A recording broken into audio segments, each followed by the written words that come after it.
Les assemblées annuelles du groupe de la Banque africaine de développement ont débuté ce mercredi 23 juin et vont se tenir jusqu'au 25 de ce mois sur le thème « Renforcer la résilience des économies en Afrique après la Covid-19 ». Et pandémie oblige, comme en 2020, les réunions se déroulent en mode virtuel. Ces assemblées se tiennent au moment où l'Afrique tente justement de se relever de sa pire récession depuis des décennies. Les effets de la pandémie sur l'économie du continent ont été immenses. Les pertes de PIB cumulées pour l'Afrique sont estimées entre 145 millions de dollars et 190 milliards de dollars. L'Afrique aura besoin d'énormément de ressources pour appuyer sa reprise.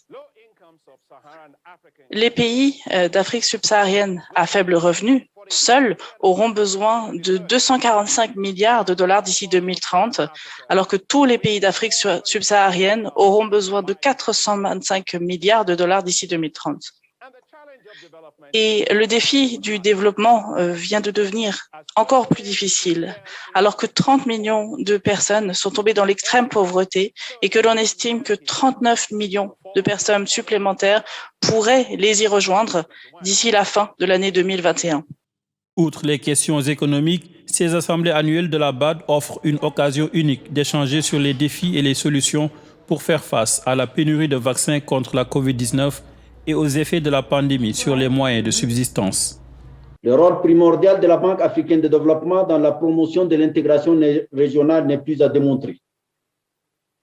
Aux investissements massifs qu'elle consacre dans le domaine des infrastructures, à travers notamment le programme de développement des infrastructures en Afrique, PIDA, vient s'ajouter l'appui institutionnel. À l'exemple du don de 4,5 millions de dollars pour la mise en place du secrétariat exécutif de la zone de libre-échange continentale africaine et celui de 28 millions de dollars à Africa CDC en vue de renforcer ses capacités d'impulser et de coordonner les efforts du continent dans la lutte contre la COVID-19.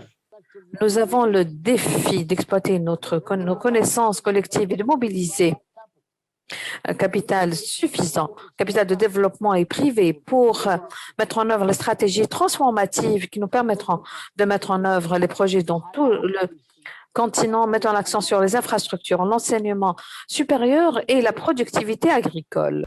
Après avoir enregistré une contraction de 2,1% en 2020, la croissance économique du continent devrait connaître une hausse de 3,4% du PIB en 2021, selon la Banque africaine de développement.